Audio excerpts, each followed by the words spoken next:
So what's behind this latest CDC information?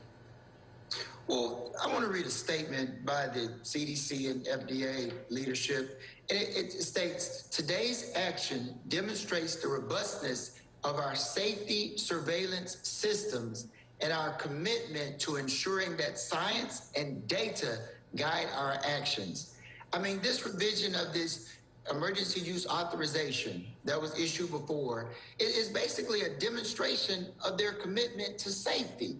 I mean, it's so funny. I just saw my little dog walk behind me, and sometimes my wife and I will get angry with the dog because in the middle of the night, the dog is just barking, and we jump up out of the bed and we go look in the backyard, and there's just a cat out there, and it was safe.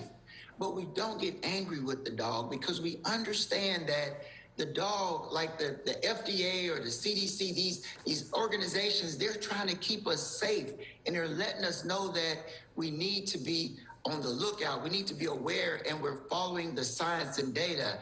And if we look at it like that, and basically I made this explanation for a patient earlier today that was just so frustrated. I just hate these organizations. I led her to understand that this is for our safety, and they're looking out for us. Even after they've already approved it, they still monitor because safety is the #1 priority. Dr. Quinn, did we not do enough testing on it? Do you think that was an issue? Not at all, not at all. Because whenever a new therapeutic regimen is brought into the market, they test thousands, hundreds of thousands, but here's the deal. After a medication or a treatment has been introduced to the market, the testing does not stop. The surveillance does not stop. The safety priority does not stop, and that's what's going on right here. The FDA, they gave the emergency use authorization because we needed something, and the science has demonstrated it worked.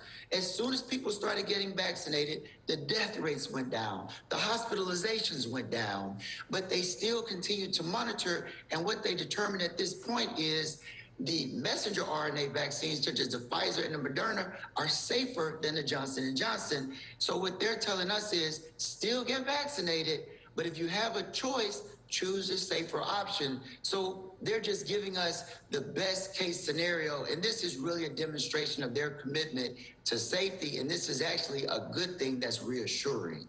Dr. Quinn, should people who have gotten the Johnson & Johnson shots in the past, should they be worried about anything? I'm so glad you brought that up.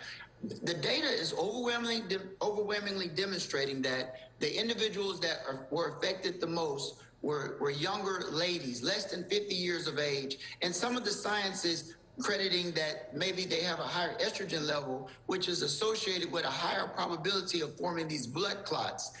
But the good news is the majority of the events overwhelmingly were within the first 1 or 2 weeks. So if 2 weeks have gone by since somebody has gotten their vaccination, they're relatively safe as far as from this particular risk. So I was able to reassure a patient earlier today of that, and she was very, very happy to hear that information. Well, that's good news. Yeah. Absolutely. All right. Dr. Timothy Quinn, Quinn Healthcare, thank you so much, as always, for being with us.